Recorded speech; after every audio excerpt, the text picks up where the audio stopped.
Olá a todos, estudantes de teologia, do nosso curso de teologia da Igreja Missionária Pentecostal, Cristo Liberta. Nós estamos aqui gravando a nossa aula de hoje, porque ainda estamos aqui confinados, isolados aqui por um decreto do governo, devido à pandemia do coronavírus, Covid-19. Então nós terminamos uma parte do nosso estudo, que é Introdução à Teologia, finalizamos. E vamos a uma outra parte do nosso estudo, que é Bibliologia. Como sempre nós estamos fazendo, nossos encontros, geralmente, nós discutimos 2 capítulos, quando é possível. O certo são 2 capítulos, né? Então, hoje nós vamos ver a Bíblia, os termos, sua revelação e sua inspiração. São textos que nós vamos trabalhar hoje. Então, você vai pegar seu livro aí na unidade 2, né? Unidade 2. E vai abri-lo no primeiro capítulo da unidade 2, que é a Bíblia. A Bíblia. A Bíblia, que é a nossa regra de fé e de prática. Hoje é o nosso instrumento de estudos e de reflexões. Mais do que nunca nesses últimos dias, tornou-se importante o estudo da Bíblia, o estudo das Escrituras. E aí nós temos visto, no passar dos anos, que a Bíblia, ela sofreu, ela sofre e com certeza ainda sofrerá muitos ataques. Ataques de pessoas fora da fé cristã, ataque das pessoas de certos movimentos teológicos dentro da igreja cristã, ataques por ateus, ataques por não ateus, enfim, a Bíblia, ela, no decorrer da história, tem sofrido muitos ataques. E por mais ataques que ela sofra, a Bíblia é a nossa regra de fé e de prática. Para nós é a bússola, a nossa bússola. Por isso nós vamos estudar algumas coisas referentes à Bíblia, até para poder esclarecer. O termo Bíblia vem de biblos, que originalmente era o nome dado a uma casca de papiro aí do século XI, mas que também foi usado pelos cristãos aí do século II depois de Cristo, né? Do século XI antes de Cristo, né? Mas também usado pelos cristãos aí do século II depois de Cristo. Nós sabemos que essencialmente é importante dizermos isso, né? Separarmos essas ideias. essencialmente, a essência da Bíblia, ela tem a sua origem em Deus. Deus é a causa de sua própria palavra.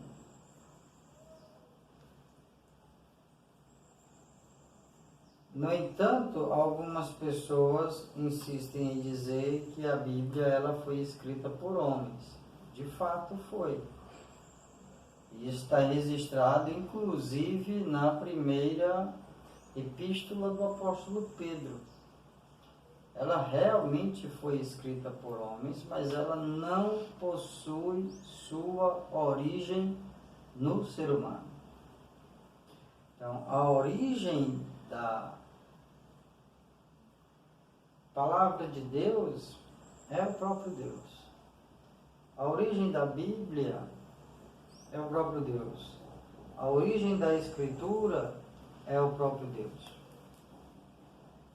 Há quem faça uma espécie de divisão entre Bíblia, Escritura e Palavra de Deus.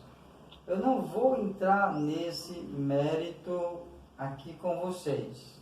Prefiro entrar nesse mérito numa oportunidade em que tivermos juntos. Vou me deter apenas dentro desse aspecto para que vocês absorvam isso como uma ideia e passem a responder às pessoas quando elas lhes afrontam, porque na verdade é uma afronta que as pessoas fazem, né? Dizendo que não creem na Bíblia porque ela foi escrita por homens.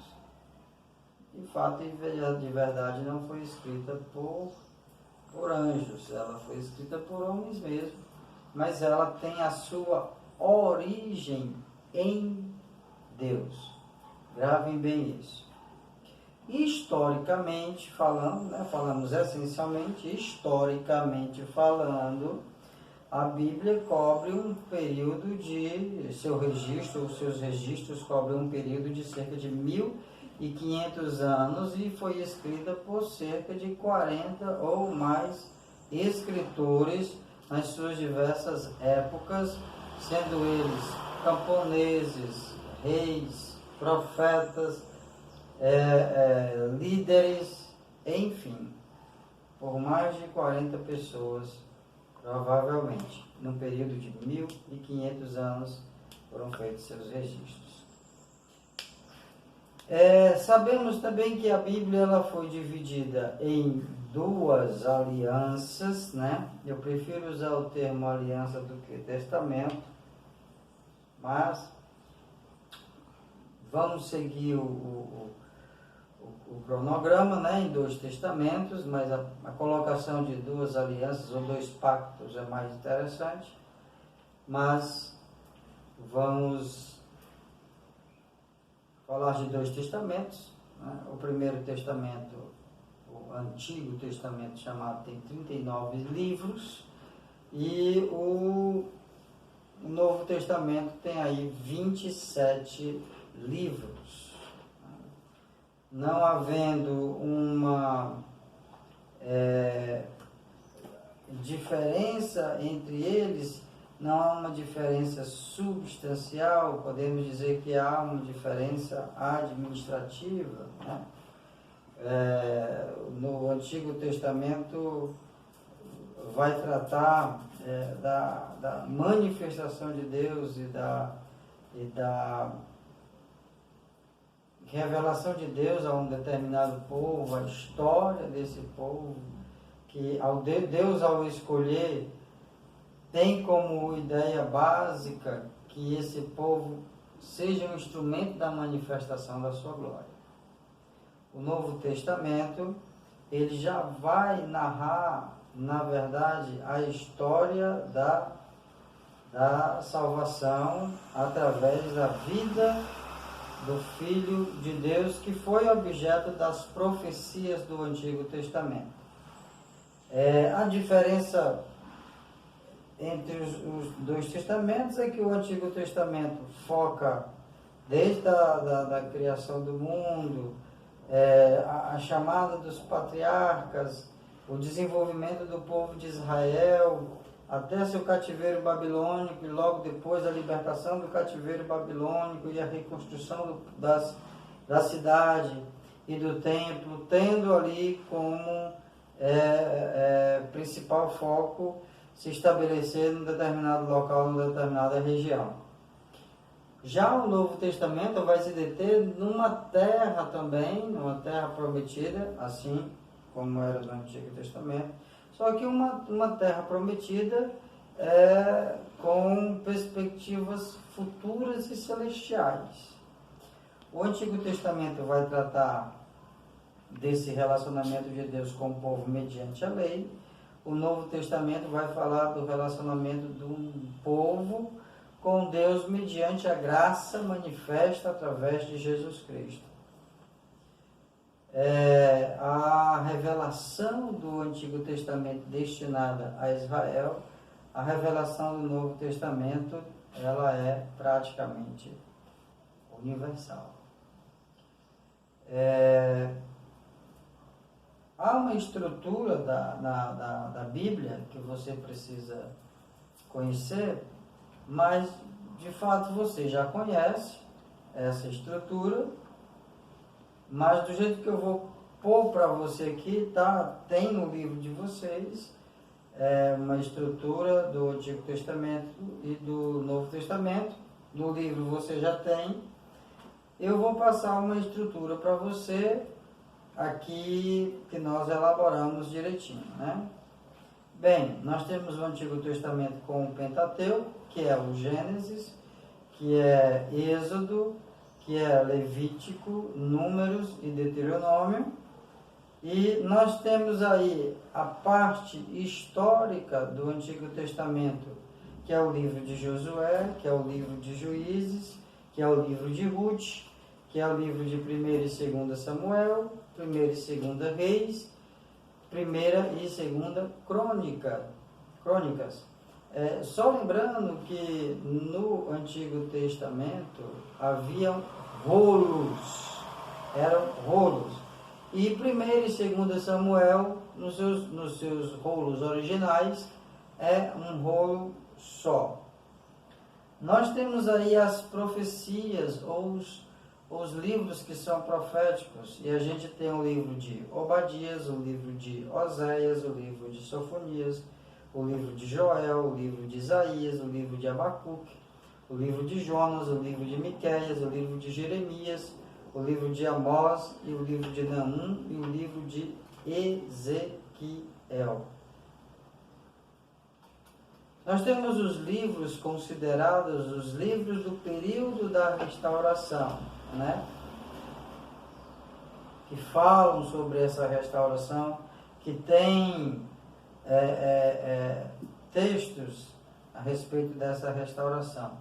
Nós temos aí as Lamentações de Jeremias, nós temos o livro de Daniel, o livro de Zacarias, nós temos o livro de Esté, nós temos o livro de Esdras, nós temos o livro de Ageu, o livro de Neemias e o livro de Malaquias, considerado os livros da restauração.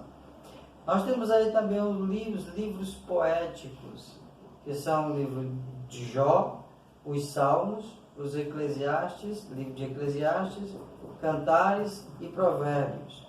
No Novo Testamento nós vamos ter as bibliografias. Nós temos aí a bibliografia do Ministério de Jesus através do Evangelho de Marcos, a bibliografia do Ministério de Jesus aí no Evangelho de Mateus, a bibliografia do Evangelho de Jesus aí no Evangelho de Lucas, a bibliografia do Evangelho da pessoa de Jesus, do Ministério de Jesus, no Evangelho de João. Nós ainda vamos ter no Novo Testamento um livro histórico, que é Atos dos Apóstolos. E nós vamos ter, entre as cartas e as epístolas, as que têm o tema soteriológico, ou seja, as que possuem um tema destinado a assuntos a respeito da salvação.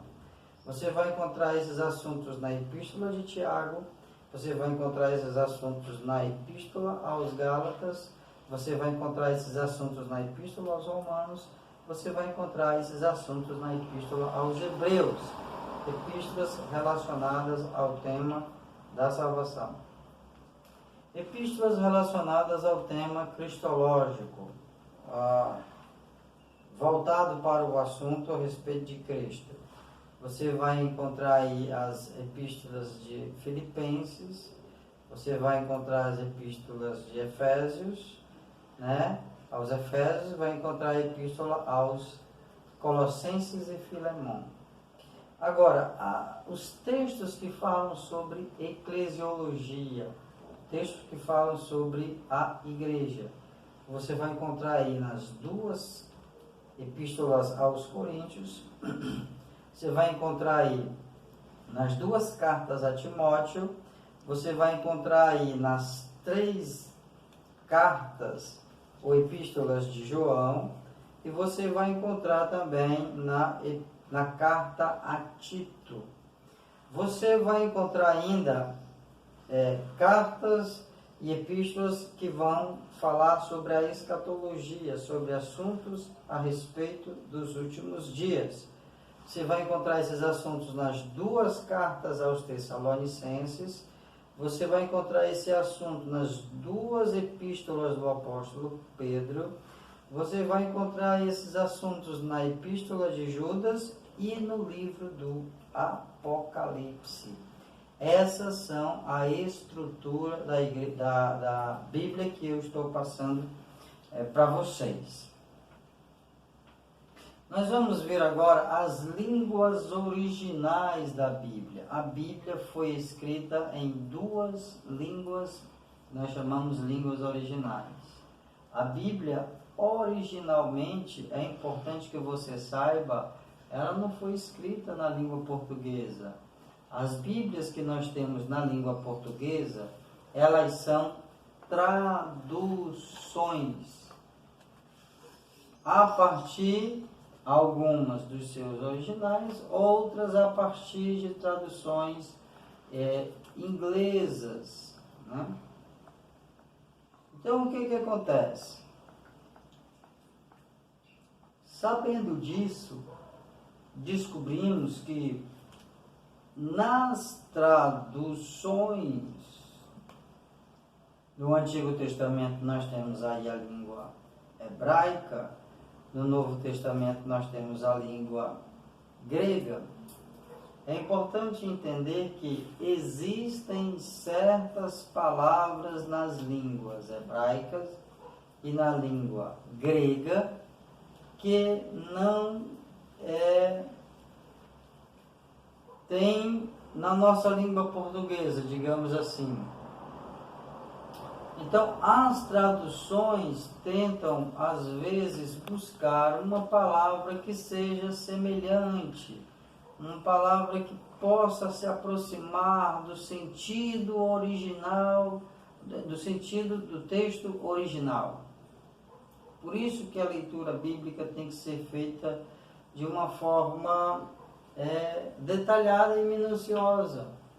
Porque às vezes o que nós lemos nas nossas traduções em português não corresponde necessariamente àquilo que está nos textos originais. E aí precisamos recorrer ao texto original para poder termos uma ideia daquilo que o texto está querendo dizer. Às vezes um curso não é tão acessível para nós, mas nós temos uma ferramenta importante que são nós temos a internet.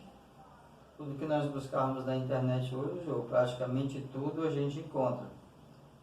Então, se há alguma palavra que você não esteja compreendendo ao ler a Bíblia, ou de compreensão duvidosa, se é ou não aquilo mesmo, recorrer a um texto que esteja aproximado aos textos originais é importante para você ter uma compreensão melhor, para que as coisas fiquem mais clarificadas na mente de vocês. O hebraico, a língua do Antigo Testamento, né, era conhecido também como a língua de Canaã, ou como a língua do povo judeu. Mas o hebraico, ele vai ainda comportar 3 outras línguas, né? Ou 3 outros dialetos, que são os dialetos dos fenícios, o dialeto ugarítico e o moabita. O hebraico pertence ao grupo semítico das línguas. Então, gente, o Antigo Testamento escrito no hebraico, a língua do Antigo Testamento, podem ter algumas palavras que na nossa língua portuguesa têm um sentido e nos seus originais podem ter um outro sentido. Por quê?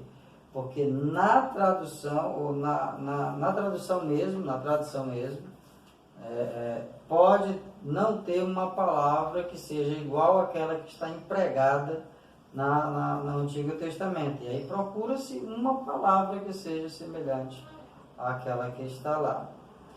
O grego, que é a língua do Novo Testamento,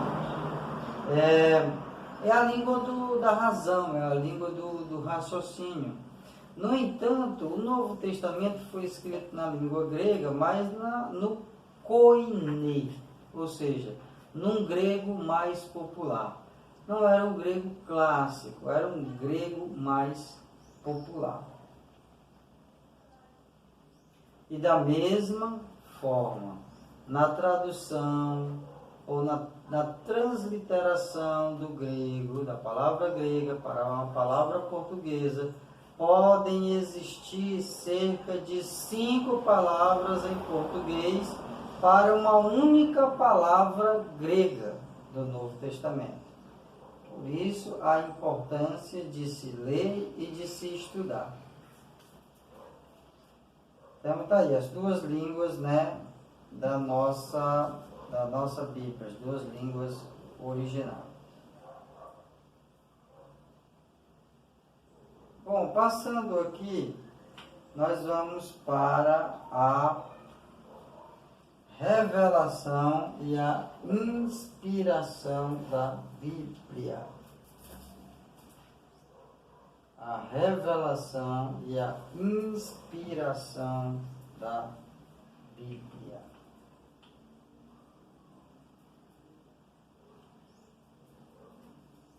Nós já falamos muito sobre a palavra revelação. Talvez nas nossas aulas seja uma palavra que a gente tenha se detido bastante, tamanha a sua importância.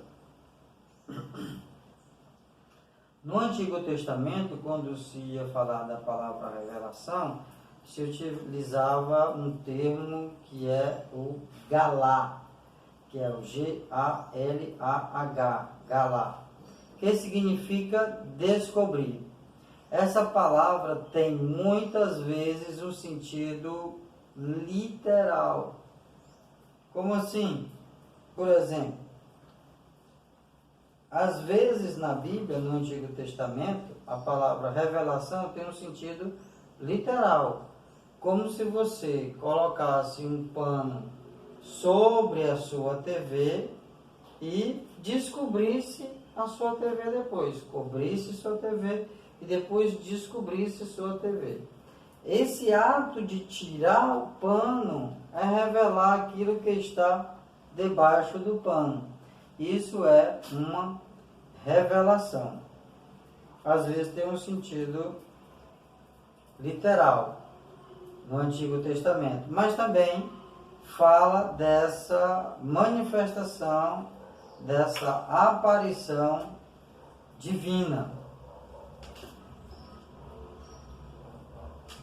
No Novo Testamento, a palavra revelação, vocês já sabem, ela vem de Apocalipse e transmite a ideia de desvelamento, de descobrir, de mostrar, de deixar à mostra. Isto implica uma divulgação do que está, em primeiro lugar, oculto ou secreto. Então, todas as vezes que você encontrar a palavra revelação na Escritura, ou alguma coisa referente à Escritura, a palavra revelação, ela significa deixar algo à vista, algo que estava oculto. Ela significa desvelamento, desvendamento, ela significa manifestação daquilo que está vedado, guardado, fechado. Esse é o significado da palavra revelação. Segundo o Millard Erickson, aqui na classificação da revelação, existem dois tipos de revelação. Existem dois tipos de revelação, que é a revelação geral e a revelação especial. Dois tipos de revelações. Uma revelação geral e uma revelação especial. Segundo o Millard Erickson, a revelação geral é Deus, revelação geral, Deus comunicando a respeito de si mesmo a todas as pessoas, de todos os tempos e de todos os lugares. Revelação geral, mais uma vez, Deus comunicando a respeito de si mesmo a todas as pessoas, de todos os tempos, de todos os lugares. Essa é a revelação ampla, revelação geral. E a revelação especial? Revelação especial abrange comunicações particulares e manifestações de Deus para pessoas específicas, em épocas específicas, comunicações e manifestações estas aqui, hoje, só se tem acesso a certas consultas da Escritura Sagrada. Observe, revelação geral, Deus comunicando a si mesmo para todas as pessoas, em todos os lugares, em todos os tempos. Revelação especial, Deus comunicando particularmente e se manifestando particularmente para pessoas específicas em épocas específicas. Revelação geral, em todo o tempo, a todas as pessoas, em todos os lugares. Revelação especial, Deus se manifestando, Deus comunicando a respeito de si mesmo a pessoas particulares, em épocas específicas, em situações específicas. Dois tipos de revelação. A revelação geral, nós conhecemos, ela está na natureza, nós já falamos a respeito disso. Ela consiste no testemunho que Deus dá de si mesmo, através da criação, através da história e através da própria consciência humana. Deus, na revelação geral, se manifesta, dá de si mesmo na criação, Deus. Observem, Deus na revelação geral dá de si mesmo, através da criação, através da história e através da própria consciência humana. O ser humano carrega em si, eu já falei isso em outras vezes, o ser humano carrega em si elementos da presença de Deus na vida dele. E no que diz respeito à revelação especial, Deus faz de si mesmo através da história da salvação, mediante a palavra escrita. O objetivo final da revelação divina é conduzir as pessoas a Deus. Essa é a ideia. Na revelação geral, Deus se manifesta através da natureza. Na história, Deus se revela através de Israel, por exemplo, que ele separou para ser um povo seu, e através da própria consciência humana. Dentro do próprio ser humano existe uma necessidade de Deus. Na revelação especial, Deus vai se utilizar da sua palavra para se manifestar especificamente a pessoas específicas. Na revelação geral, abertamente. Na revelação especial, especificamente. A revelação tem um intuito: conduzir os homens a Deus.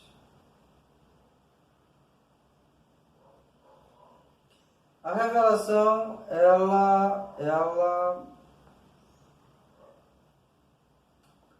a revelação especial, ela tem algumas características. A primeira delas é a pessoal. Um Deus pessoal se manifesta especialmente a pessoas. Um Deus pessoal comunica-se com pessoas. Deus pessoa, falando com pessoa. Ele é um Deus pessoal, né? A outra característica dessa revelação especial é que essa revelação é uma revelação racional. Deus, ser racional, revela-se ao ser humano também racional. Deus deu racionalidade ao homem e capacidade para comunicar seus pensamentos ao pensamento do ser humano. Deus também se revelou de uma forma especial. Uma outra característica dessa revelação especial é a característica antrópica, ou seja, Deus se utilizou de uma linguagem para poder se comunicar com o ser humano. Deus infinito utilizou uma linguagem finita para se comunicar com um ser humano que, no momento, é um ser humano finito. Existe também a revelação analógica, né? Dentro desse contexto de revelação especial. Uma característica da revelação especial é que ela é analógica, ou seja, Deus se utiliza de da manifestação do universo ou de coisas próprias da natureza para se fazer conhecer. É importante também dizer que dentro da revelação especial, uma das características da revelação especial é que ela é progressiva. Ou seja, Deus se revelou, Deus se revela e Deus continuará se revelando. Uma outra característica dessa revelação especial é que ela é uma revelação registrada nas páginas da Escritura Sagrada. A inspiração da Bíblia. A palavra inspiração, ela vem de um vocábulo grego que é o theopneustos, que significa sopro ou soprado. Isso significa que esse sopro é uma influência sobrenatural do Espírito Santo sobre os escritos dos escritores. Os escritores, movidos por Deus, escreveram os escritos inspirados por Ele. Os escritos são a palavra de Deus.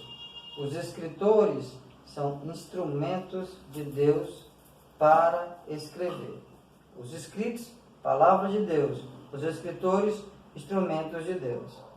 Os escritos, inspirados por Deus. Os escritores, movidos por Deus.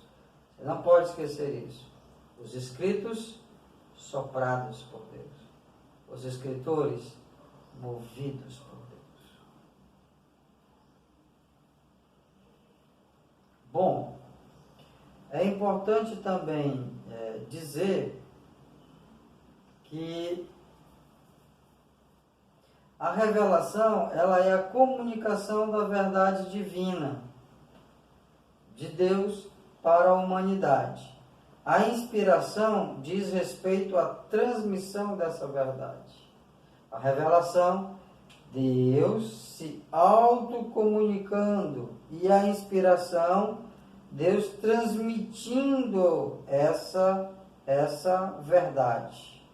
Deus inspira, ou Deus sopra sobre aquilo que foi escrito e move os seus escritores, move as pessoas que estavam escrevendo a Escritura Sagrada. A revelação, ela é vertical, a inspiração, ela é horizontal. Diferença entre revelação, inspiração e iluminação. A revelação é o fato da comunicação divina. A inspiração é o meio pelo qual a revelação se tornou exposição aberta e objetiva. Iluminação, a dádiva que Deus dá para a compreensão dessa comunicação. Repetindo, revelação, a comunicação de Deus, a autocomunicação de Deus. Inspiração, o meio pelo qual a revelação se tornou uma exposição. E iluminação, a dádiva que Deus dá para compreender aquilo que está escrito. Então, revelação, Deus se mostra. A inspiração, Deus sopra sobre os escritos e move os escritores. E na iluminação, Ele dá a graça para compreender aquilo que está escrito. Está dando para entender aí, mais ou menos? Bom, nossa aula de hoje é curtinha, porque nós vamos trabalhar essa segunda unidade por todo o mês de abril, é a nossa intenção. Então a gente vai dividir bem essa unidade aí. Existem alguns movimentos e algumas teorias a respeito da inspiração. Existem alguns movimentos e algumas teorias a respeito da inspiração. Existe o movimento ortodoxo, é o primeiro movimento. E o que é que a ortodoxia diz a respeito da Bíblia? A ortodoxia vai dizer o seguinte: a Bíblia é a palavra de Deus.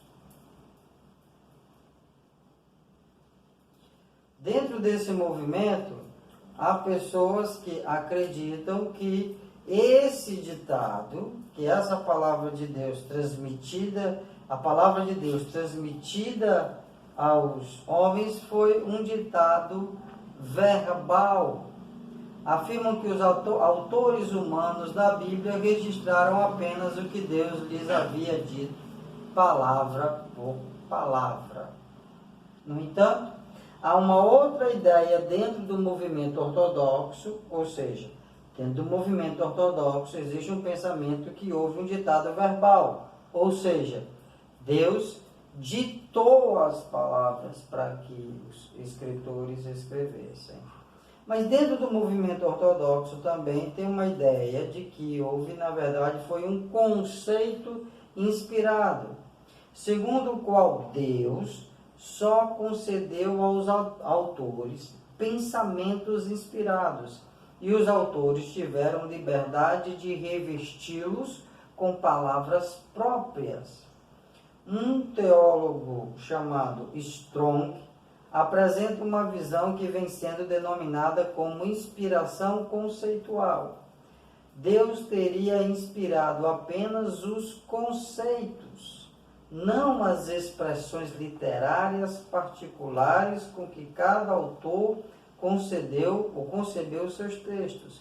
Deus teria dado os seus pensamentos aos escritores, que tiveram toda a liberdade de exprimi-los em seus termos humanos.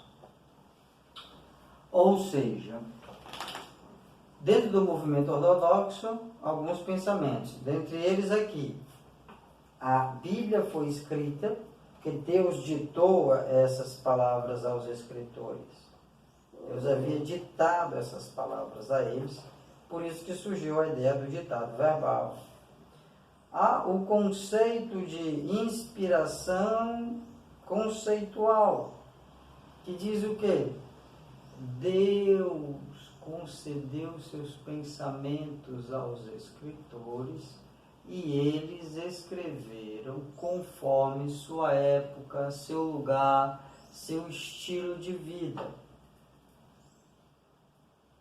Eles tiveram a liberdade de escrever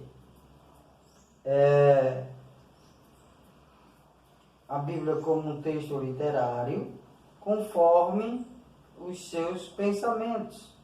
Mas Deus concedeu a eles os seus pensamentos para que, inspirou o conceito deles para que houvesse essa compreensão do pensamento divino, ou seja, daquilo que Deus quer transmitir através de sua palavra. E esse é o movimento ortodoxo.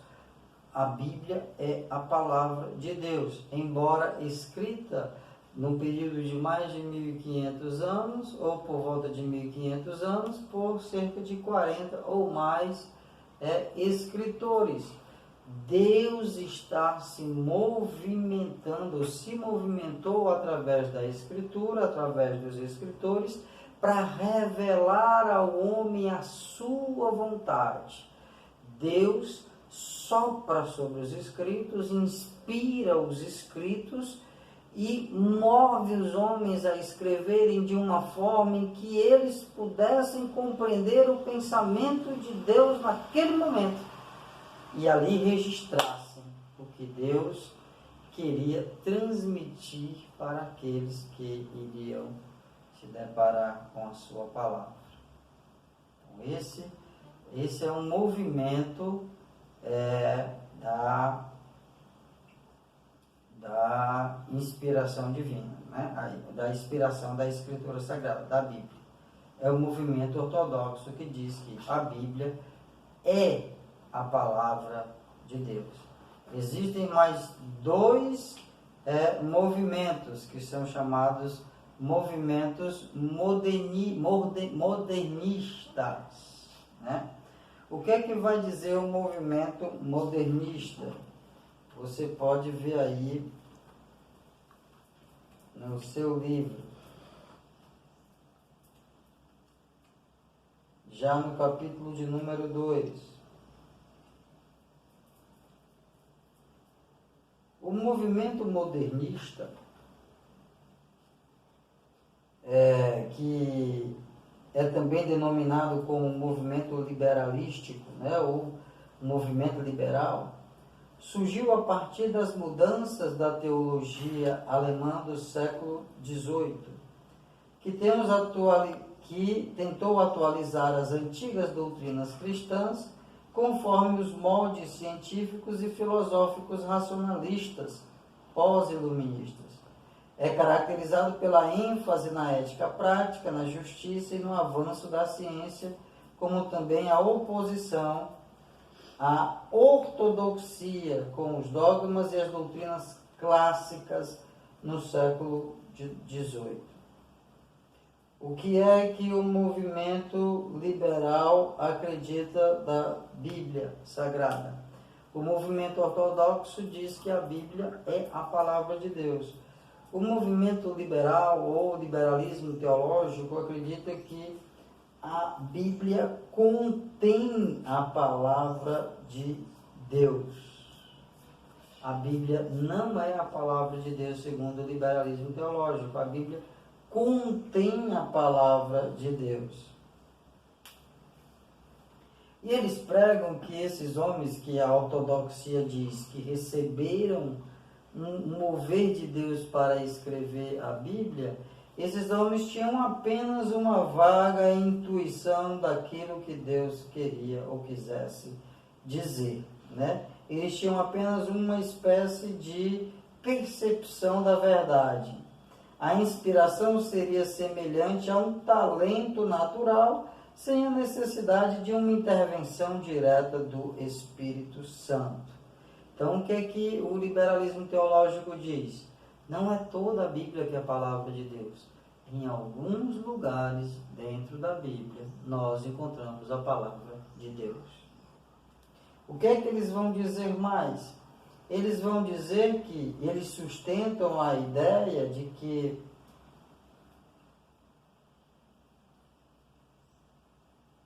houve uma certa influência do Espírito Santo sobre os escritores, mas foi uma influência que era apenas um reforço de suas capacidades naturais. A inspiração é apenas uma capacidade.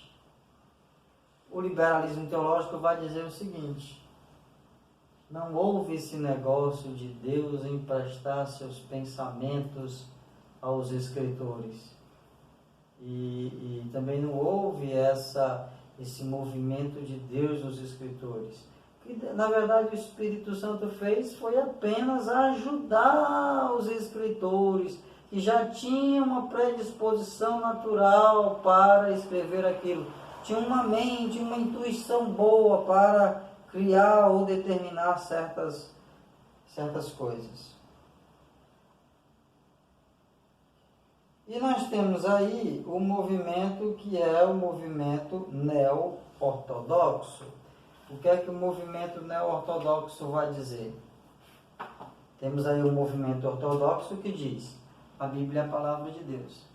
O movimento do liberalismo teológico diz: a Bíblia contém a palavra de Deus. E temos aí o movimento neo-ortodoxo que vai dizer o seguinte: a Bíblia se torna a palavra de Deus. O movimento neo-ortodoxo vai dizer o seguinte: a Bíblia só se torna a palavra de Deus a partir do momento em que a pessoa abre ela e, ao ler, se depara com sua realidade, com uma realidade divina, com o seu estado de pecaminosidade, e ali seus olhos se abrem. Ali ele descobriu a palavra de Deus. Para a neo-ortodoxia, a Bíblia torna-se a palavra de Deus. Até para tentar resolver o problema da briga entre a ortodoxia e o liberalismo teológico. A ortodoxia diz que a Bíblia é a palavra de Deus e o liberalismo teológico diz que a Bíblia apenas contém a palavra de Deus. Não é toda a Bíblia que é a palavra de Deus, ela contém a palavra de Deus. A ortodoxia vai dizer: a Bíblia é a palavra de Deus. A neo-ortodoxia vai dizer: a Bíblia se torna a palavra de Deus. Esses são os movimentos da inspiração da Escritura. Pode-se dizer que dá para criar uma confusão com relação a isso, mas ambos os movimentos devem ser estudados, porque ambos os movimentos estão vigentes nos dias atuais. É possível ver em certas pregações ortodoxia. É possível ver em certas pregações liberalismo teológico. E é possível ver em certas pregações a neo-ortodoxia. É possível encontrar pregadores que creem que a Bíblia é a palavra de Deus. A gente encontra pregadores que acreditam que a Bíblia contém a palavra de Deus. E a gente encontra pregadores que acreditam que a Bíblia se torna a palavra de Deus. Bem, gente, esses são os nossos dois capítulos, capítulo 1 e o capítulo de número 2 de Bibliologia. Espero vocês na nossa próxima aula. As dúvidas que vocês tiverem, por favor, envie lá para o grupo do CETIMP. E na proporção que nós formos observando, a gente vai tentando esclarecer. Deus abençoe a todos.